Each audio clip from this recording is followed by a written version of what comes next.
आदाब, मुंसिफ टीवी में आपका इस्तकबाल है और आप देख रहे हैं खबर दिन भर। पहले हेडलाइंस। सुर्खियों को पेश करने में ताउन किया है डॉक्टर ऑर्थो ऑयल के साथ साथ डॉक्टर ऑर्थो कैप्सूल्स साथ लेना ना भूलें। हिंदुस्तानी फौज में 481 नए नौजवान अफसरों की शमूलियत। फौज की हिम्मत और दानिशमंदी है असल ताकत। तकरीब से सदर जमहूरिया का खिताब।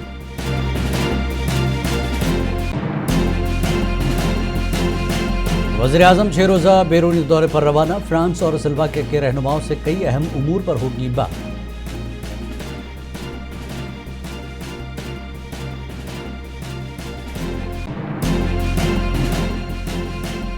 अमित शाह की सदारत में आबादियाती तब्दीली पर अहम मीटिंग। जांच के लिए सरहदी इलाकों, मेट्रो शहरों और सनती शहरों का दौरा करने अरकान को वज़ीर दाखिला की हिदायत।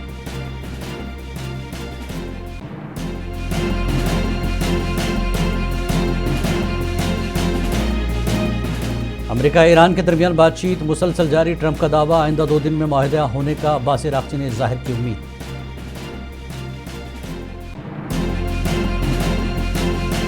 फुटबॉल वर्ल्ड कप में अमेरिका ने यूरुग्वे को 4-1 से दी शिकस्त। फ्लोरिन बॉलकुन का मेजबानी टीम की कामयाबी में अहम रोल।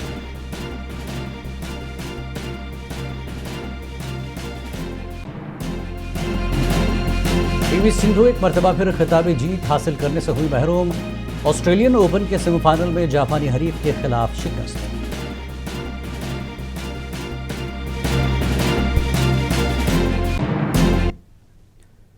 और अब खबरें तफसील से। हिंदुस्तानी फौज ने आज 481 नए नौजवान अफसरों का खैर मकदम किया, क्योंकि 158वें पासिंग आउट परेड का इनकाद Indian military academy Dehradun Uttarakhand में शानदार तरीके से किया गया। तकरीब में जेंटलमैन कैडेट्स की सख्त फौजी तरबियत की कामयाब तकमील को निशान जद किया गया। मिसाली नज़्म ज़ब्त, लगन और फौजी जज्बे का मुजाहरा करते हुए नौजवान अफसरों ने तकरीब के दौरान इंतहाई दुरुस्तगी के साथ मार्च किया। भरपूर फौजी रिवायात और शानदार विरासत में डूबी हुई पासिंग आउट परेड ने हुब्बुल वतनी के गहरे जज्बे और कौमी खिदमत के आज़म की अक्कासी की। तकरीब से खिताब करते हुए सदर जमहूरिया द्रौपदी मुर्मू ने कहा कि आपकी हिम्मत और दानिशमंदी आपकी ताकत होगी।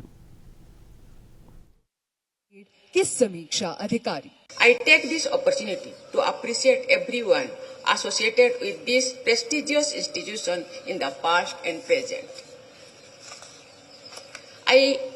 It gives me pleasure to see before me the officer cadets who would shortly embark on their journey. Their courage and wisdom will be their strengths. I am especially delighted to see 9 women cadets. This is watershed moment in the history of IMA. It is not only a milestone.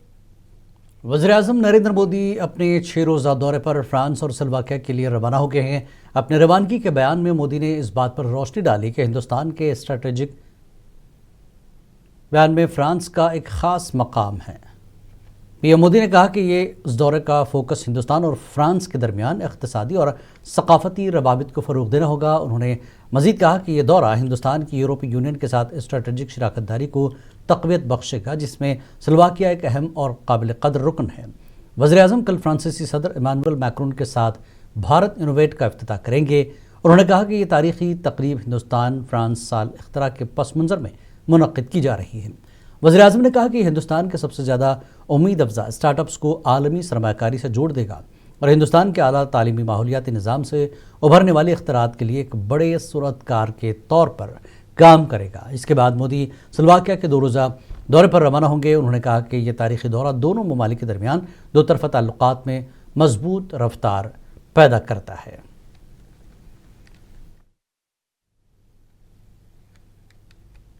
वज़ीर दाखिला अमित शाह ने आज आबादियाती तब्दीली पर एक meeting की सदारत की और कमीशन को सरहदी अजला में आबादियाती तब्दीलियों का मुताला करने की हिदायत दी। मीटिंग के दौरान अमित शाह ने कमीशन को जांच के लिए सरहदी इलाकों, मेट्रो शहरों और सनती शहरों का दौरा करने की भी हिदायत की। गुज़श्ता माह के इब्तिदा में मरकज़ी हुकूमत ने गैर कानूनी इमिग्रेशन और दीगर गैर मामूली वजूहात से पैदा होने वाली आबादी की तब्दीलियों का मुताला करने और इन आबादियाती तब्दीलियों से निमटने के लिए इक़दामात तजवीज़ करने के लिए एक आला सतही कमेटी तश्कील दी थी।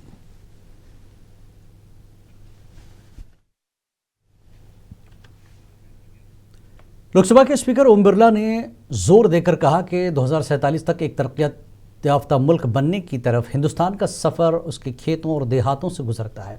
उन्होंने इस बात पर जोर दिया कि पायदार ज़राअत, इख्तरा और तहकीक विकसित भारत की बुनियाद है। ओम बिरला ने यह रिमार्क्स नई दिल्ली में 2 रोज़ा कौमी कॉन्फ्रेंस के इफ्तिताही इजलास से खिताब करते हुए कहे। स्पीकर ने कहा कि रिवायती इल्म को जदीद टेक्नोलॉजी के साथ मिलाना हिंदुस्तान को एक आलमी ज़रई रहनुमा के तौर पर उभरने के काबिल बनाएगा। उन्होंने मुशाहिदा किया कि हिंदुस्तान में ज़राअत एक इक़्तिसादी शोबे से कहीं ज़्यादा है। आज का ये सम्मेलन देश के उन शिक्षकों, वैज्ञानिकों, शोधकर्ताओं को एक मंच पर लाने का सम्मेलन है, जिसमें हम भविष्य का 2047 का एग्रीकल्चर बेस के आधार पर कैसे विकसित भारत के संकल्प को पूरा कर सकते हैं। जब देश के सभी नागरिक, अलग अलग क्षेत्रों में काम करने वाले संगठन,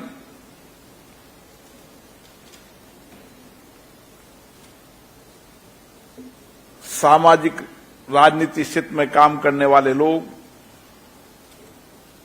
तमाम देश के अंदर सामूहिकता से मिलकर हम हर क्षेत्र के अंदर देश के रोड मैप को 2047 का बनाएंगे, तब विकसित भारत के सपनों का, संकल्प का साकार पूरा होगा। लेकिन उसमें सबसे बड़ा आधार भारत का कृषि का है, और इसीलिए कृषि हमारे खाद्य सुरक्षा को तो प्रदान करती है। शिवसेना यूबीटी के सीनियर लीडर और राज्यसभा एमपी संजय राउत ने टीएमसी में बगावत को लेकर हुकूमत को निशाना बनाया। संजय राउत ने कहा कि मुल्क में यह सूरत हाल उस वक्त तक जारी रहेगी जब तक नरेंद्र मोदी और अमित शाह इख्तिदार में रहेंगे। संजय राउत ने कहा कि यह हालात सियासत और जमहूरियत के लिए बिल्कुल भी ठीक नहीं है। उन्होंने कहा कि जब हम इख्तिदार में आएंगे तो इनको तोड़ देंगे। देखो, जब तक इस देश में अमित शाह और मोदी जी का राज है तब तक ये चलता है। कोई भी चुनाव फेयर नहीं होगा। मीनाक्षी नटराजन के केस में क्या हो गया? मोदी जी ने अपने चुनाव के नॉमिनेशन फॉर्म में इतनी बातें छुपाई, घर की बातें छुपाई, डिग्री की बात छुपाई, फिर भी 10 बार उनका नॉमिनेशन स्वीकारा जाता है। स्मृति ईरानी का स्वीकारा जाता है और भी लोगों का स्वीकारा जाता है, लेकिन मीनाक्षी नटराजन का राज्यसभा का नॉमिनेशन फॉर्म ये होता है। कोई कारण नहीं, कोई वजह नहीं, सुप्रीम कोर्ट सुनने पर। आम आदमी पार्टी के राज्यसभा एमपी संजय सिंह ने अमेरिका की जानिब से हिंदुस्तान के जहाज़ों पर हमले को लेकर वज़ीर-ए-आज़म और मरकज़ी हुकूमत को शदीद तनकीद का निशाना बनाया। संजय सिंह ने कहा कि ये जहाज़ किसी उसूल की खिलाफ वर्जी नहीं कर रहे थे, फिर भी इन पर हमला हुआ। उन्होंने कहा कि इस हमले के जवाब में वज़ीर-ए-आज़म आज तक खामोश हैं क्योंकि वो ट्रंप से डरते हैं। संजय सिंह ने कहा कि मरकज़ी हुकूमत और वज़ीर-ए-आज़म अमरीकी सदर के इशारों पर काम कर रहे हैं और उन्हें हिंदुस्तान और हिंदुस्तानी अवाम से कोई मतलब नहीं। देखिए, प्रधानमंत्री जी देश से ज़्यादा विदेश में रहते हैं। फ्रांस के दौरे पे गए हैं कि जर्मनी के, कि पाकिस्तान के, कि इटली के। इससे हमारा कोई लेना देना नहीं है। हमारा लेना देना इस बात से है कि आप जब विदेशों में जाते हैं तो भारत के लिए क्या उपलब्धि हासिल करते हैं। भारत तो एक ही उस उपलब्धि देखता है कि आप मेलोडी चॉकलेट पे बहस चाहते हैं, आप ही खीखी करके वापस चले आते हैं और भारत के स्वाभिमान और सम्मान का हमेशा समझौता करके आते हैं। अभी जो हालात है इस वक्त, प्रधानमंत्री खामोश क्यों हैं कि 3 हमारे लोग मार दिए गए, उनकी हत्या की गई अमेरिका के द्वारा, और 3 दिनों में 3 जहाज पे हमला हुआ। उन 3 जहाजों पे हमला हुआ जो अपनी जगह पे खड़े हुए थे, वो किसी प्रकार का उल्लंघन नहीं कर रहे थे, किसी प्रतिबंध का उल्लंघन नहीं कर रहे थे। पहली बात तो ये प्रतिबंध हम मानते ही क्यों हैं? जब वहां से स्ट्रेट ऑफ हॉर्मुज़ से चीन का जहाज आ रहा है, जब स्ट्रेट ऑफ हॉर्मुज़ से रूस का जहाज आ रहा है, यहां तक कि पाकिस्तान तक का भी जहाज आ रहा है। भारत क्या इतना कमजोर देश है कि हमारे जहाज वहां से आ नहीं सकते? लेकिन जिन जहाजों पे हमला हुआ वो तो कोई उल्लंघन नहीं कर रहे थे, हमला भी हुआ। और आदित्य शर्मा जो हिमाचल के हैं उनकी उसमें हत्या हो गई, जो शिवानंद चौरसिया हैं उत्तर प्रदेश के उनकी हत्या हो गई, फिटर की नौकरी करते थे। और सुरेश जी जो आंध्र प्रदेश विशाखापट्टनम से हैं उनकी हत्या हो गई।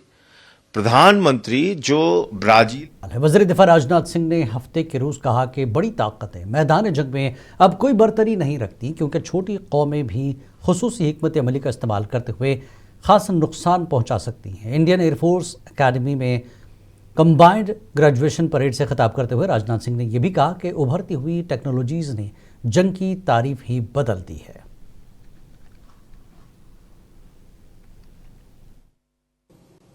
आपको हार्ड वर्क के साथ स्मार्ट वर्क और ब्रिलियंस की भी उतनी ही जरूरत होगी। साथियों, स्मार्ट वर्क की बात मैं इसलिए कर रहा हूं क्योंकि आज के दौर में हमने देखा है कि टेक्नोलॉजी के क्षेत्र में स्मार्ट नेशंस ही अपनी जगह बना रहे हैं। पहले ऐसा लगता था कि जो बड़ी पावर्स हैं वो हर मोर्चे पर डिसाइसिव एज रखती हैं, लेकिन अब तो कंपैरेटिवली स्मॉल पावर्स भी अपने छोटे लेकिन घातक हथियारों और नए टैक्टिक्स के दम पर बड़े बड़े प्लेटफॉर्म्स को भारी नुकसान पहुंचा सकती है। यह सब बताने का मेरा उद्देश्य सिर्फ इतना है कि आप मानसिक रूप से हर प्रकार के युद्ध के लिए तैयार रहें। कर्नाटक के वज़ीर आला डी के शिव कुमार ने आज मुख्तलिफ उमूर को लेकर आला अहदेदारों के साथ मीटिंग की। इस मीटिंग में डी के शिव कुमार ने अहदेदारों को हिदायत दी कि वो वोटर्स के इंदराज को यकीनी बनाने, खुशकसाली की तैयारी, नज़्म नस्क को बेहतर बनाने और कस्बों के लिए रिंग रोड तैयार करने पर तवज्जो दें। उन्होंने कहा कि हम रियासत में अमन व अमान की बरकरारी को अवलीन तरजीह दे रहे हैं। Today I had called in officers of all the senior officers, deputy commissioners, CEOs, SPs and DFOs. Team Karnataka will work together. All the ministers participated in the meeting. We deliberated. I have given a message that how the new government has to work.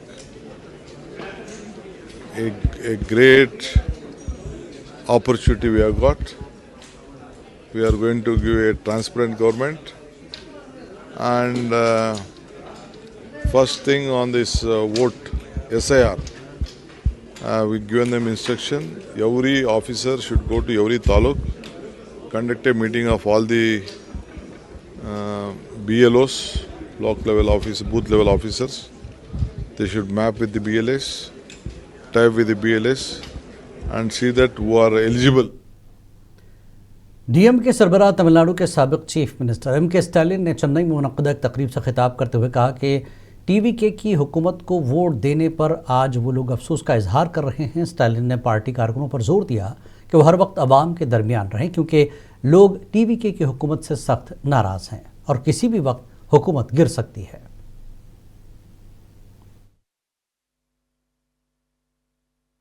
நிறைய வீடியோக்களை பார்த்துருப்பீங்க. நாள்தோறும் நடைபெறக்கூடிய குற்றச்சம்பவங்கள், சென்னையும் பல ஊர்களையும் இருட்டில் மூழ்கடிக்கக்கூடிய மின்வெட்டு, விவசாயிகளுடைய பயிர்க்கடன் தள்ளுபடின்னு நடந்த நாடகம்னு இப்படி பலதரப்பட்ட மக்களும் ஏண்டா இந்த ஆட்சிக்கு வாக்களிச்சோன்னு கோபமாக ஆவேசமாக வருந்திக்கிட்டு இருக்கிறாங்க. ஓட்டு போட்டவனு வருத்தப்படுறான், ஓட்டு போட। कर्नाटक प्रदेश कांग्रेस कमेटी के सदर बी.के. हरिप्रसाद ने कांग्रेस के कौमी सदर मल्लिकार्जुन खड़गे से उनकी रिहायशगाह पर मुलाकात की। इस मुलाकात में बुनियादी तौर पर आइंदा इंतखाबात और पार्टी के तंजीमी ढांचे को मजबूत बनाने पर तबादला ख्याल किया। मीटिंग में बुनियादी तौर पर कर्नाटक में होने वाले कानून साज काउंसिल के इंतखाबात की तैयारियों पर तवज्जो मरकूज की गई। वज़ीर के साबिक रियासती सदर डी.के. शिव कुमार के चीफ मिनिस्टर का ओहदा संभालने के बाद सीनियर लीडर हरिप्रसाद को रियासत का नया सरबराह मुकर्रर किया गया था।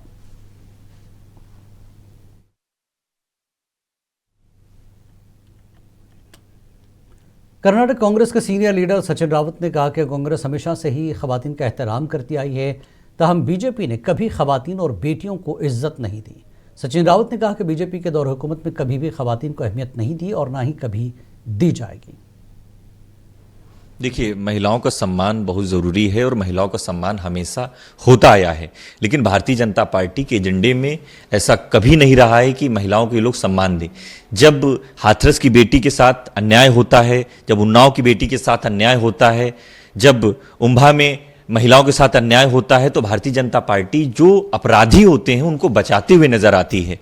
अब ये अखिलेश यादव जी की सुपुत्री के खिलाफ जिन लोगों ने स्टेटमेंट दिया था, उनके खिलाफ FIR हुई है, तो ये ठीक बात है कि महिलाओं की सुरक्षा होनी चाहिए, लेकिन फिर वही ओछी राजनीति योगी आदित्यनाथ जी के द्वारा की गई है। मैं कह सकता हूं कि आज की डेट में महिलाओं का सम्मान भारतीय जनता पार्टी की सरकार में ना पहले हुआ था ना अब हो रहा है। अमेरिकी सदर डोनाल्ड ट्रंप ने ईरान और अमेरिका के दरमियान मुज़ाकरात मुअत्तल होने की खबरों की तरदीद करते हुए कहा कि बातचीत मुसलसल जारी है। दूसरी जानिब ईरानी वज़ीर ख़ारजा अब्बास अराग़ची ने कहा कि दोनों ममालिक के दरमियान अगले 2 दिन में मुआहदा हो सकता है। ईरान के इस ऐलान के साथ ही आलमी मंडी में खाम तेल की कीमत 4 माह की कम तरीन सतह पर पहुंच गई है।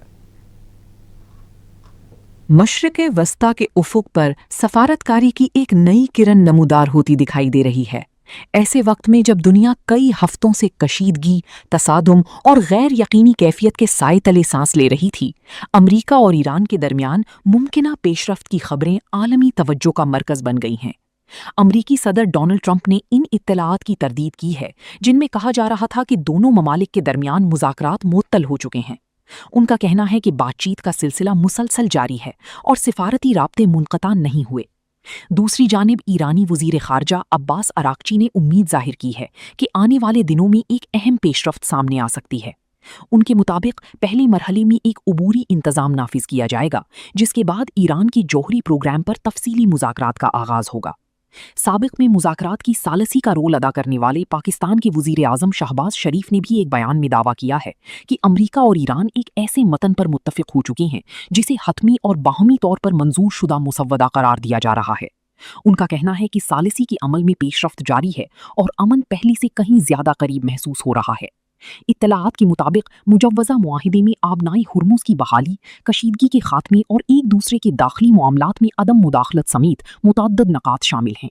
इसी दौरान ये खबरें भी सामने आई हैं कि मुत्तहिदा अरब अमारात ने हमलों से बचने के लिए ईरान की मुंजमद माली असासों में से अरबों डॉलर जारी करने पर इत्तफाक किया है, जिसके तहत अमारात ने ईरान के लिए मजमूई तौर पर 10 अरब डॉलर जारी करने की मंजूरी दी है। ताहम यूएई हुकूमत ने इस खबर की तरदीद कर दी। सरमायाकारों की नजरें अब वाशिंगटन और तेहरान के दरमियान होने वाली पेशरफ्त पर मरकूज हैं, जबकि ब्रेंट खाम तेल की कीमतें 4 माह की कम तरीन सतह तक पहुंच गई हैं। सफारतकारी की नाजुक मोड़ पर खड़ी ये पेशरफ्त आया खित्ते में देरपा इस्तेहकाम का पेशखीमा साबित होगी या नहीं, इसका फैसला आने वाले दिन करेंगी। फिलहाल दुनिया की नजरें अमन की इस मुमकिना दस्तक पर जमी हुई हैं। ब्यूरो रिपोर्ट, मुंसिफ टीवी। अमेरिकी सदर ट्रंप ने दावा किया कि अमेरिकी फ़ौज ने वेनेजुएला में कार्रवाई के दौरान बदनाम ज़माना जराइम पेशा गिरोह अरागुआ के लीडर नैनो गेरेरो को हलाक कर दिया है। हुक्काम के मुताबिक नैनो गेरेरो की मौत से खित्ते में मुनज़्ज़म जराइम के ख़त्म करने में मदद मिलेगी। अमेरिकी अफवाज ने वेनेजुएला में बदनाम जमाना जराइम पेशा गिरोह ट्रेन डे आरागुआ के लीडर नीनो गेरेरो को हलाक कर दिया है। अमरीकी सदरन कमांड की निगरानी में ये कार्रवाई अंजाम दी गई। अमरीकी वजीर दिफा पेट हिग्सेट ने नीनो गेरेरो की हलाकत की तस्दीक करते हुए कहा कि वेनेजुएला के ताउन से ये कार्रवाई अंजाम दी गई।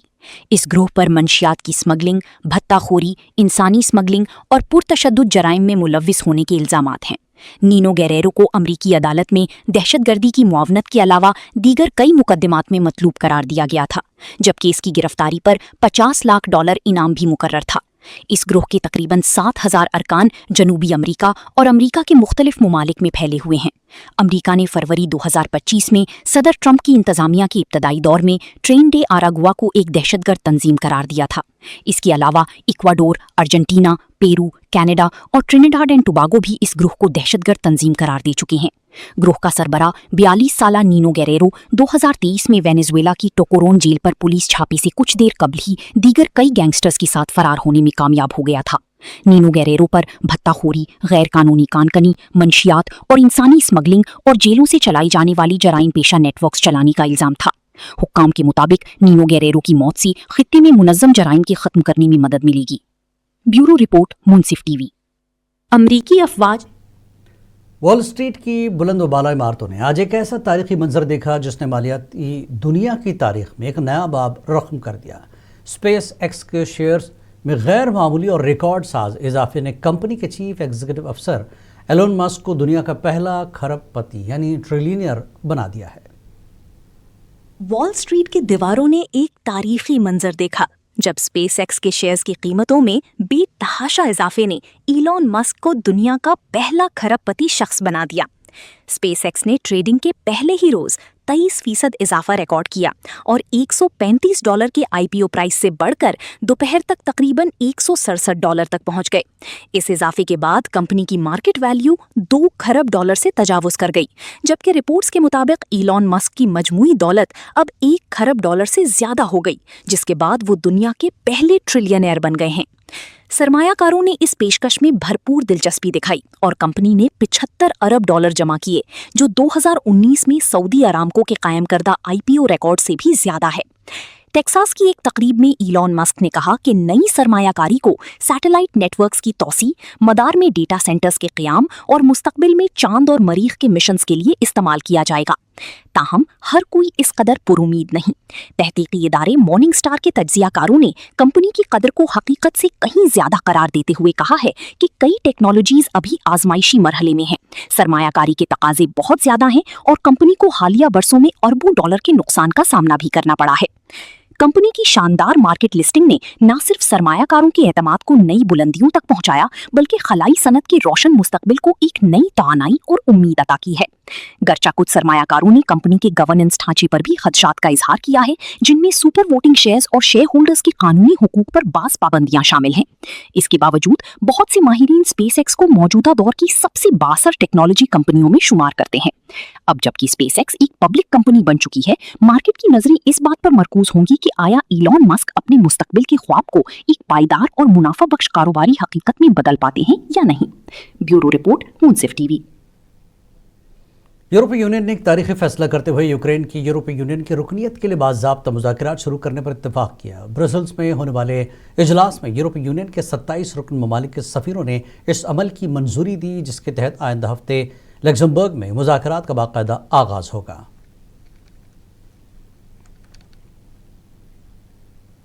कनाडा के वज़ीर-ए-आज़म मार्क कार्नी जमहूरिया आयरलैंड के 2 रोज़ा सरकारी दौरे पर पहुंचे। मार्क कार्नी का डबलिन पहुंचने पर शानदार इस्तकबाल किया गया। वाज़ेह है कि 2017 में जस्टिन ट्रूडो के बाद किसी कैनेडियन वज़ीर-ए-आज़म का यह मुल्क का पहला 2 तरफ़ा दौरा है। इस दौरान आयरिश पुलिस ने कहा कि मेहमान वज़ीर-ए-आज़म की आमद की बायस हफ्ता तकरीब और सिक्योरिटी की सहूलियात के लिए सड़कों की आर्जी तौर पर बंदिश होगी।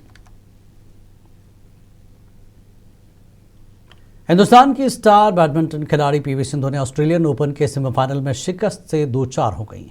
उन्हें आज खेले गए सेमीफाइनल मुकाबले में जापान की यामागुची के खिलाफ रास्त सेटों में शिकस्त हो गई। इस तरह सिंधु का टाइटल जीतने का इंतजार मजीद तूल पकड़ गया। साबिक आलमी नंबर 1 सिंधु ने पहले राउंड में शानदार मुजाहरा किया, ताहम वो सेट जीतने में नाकाम रही। दूसरे सेट में हिंदुस्तानी शटलर अपना बेहतर खेल पेश नहीं कर पाए, जिसकी वजह से उन्हें न सिर्फ सेट बल्कि मैच में भी शिकस्त का सामना करना पड़ा। शरीक मेज़बान अमेरिका ने शानदार कारकर्दगी का मुजाहरा करते हुए फीफा वर्ल्ड कप के अपने इफ्तिताही मैच में पैराग्वे को 4-1 से शिकस्त दे दी। फ्लोरिन बॉलगन ने शानदार कारकर्दगी का मुजाहरा करते हुए यूएसए के लिए 2 गोल किए।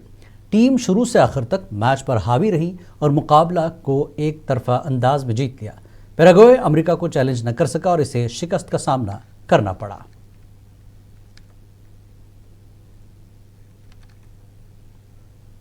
आमिर खान और लगान की टीम ने 13 जून 2026 को मुंबई में फिल्म की 25वीं सालगिरह मनाई। खुसूसी स्क्रीनिंग ने कास्ट और अमले को, जिनमें हिदायतकार आशुतोष को गवारिकर को अदाकार पॉल ब्लैक थोरन शामिल हैं, को एक साथ लाते हुए तारीख संगमील को निशान जद किया। इस मौके पर अदाकार आमिर खान ने कहा कि उन्हें आज इस तकरीब में शरीक होकर बहुत खुशी हो रही है, क्योंकि फिल्म लगान ने आज अपनी रिलीज़ के 25 साल मुकम्मल कर ली हैं। आमिर खान ने कहा कि उन्हें आज भी ये फिल्म देखकर खुशी होती है। खबर दिन भर में फिलहाल इतना ही।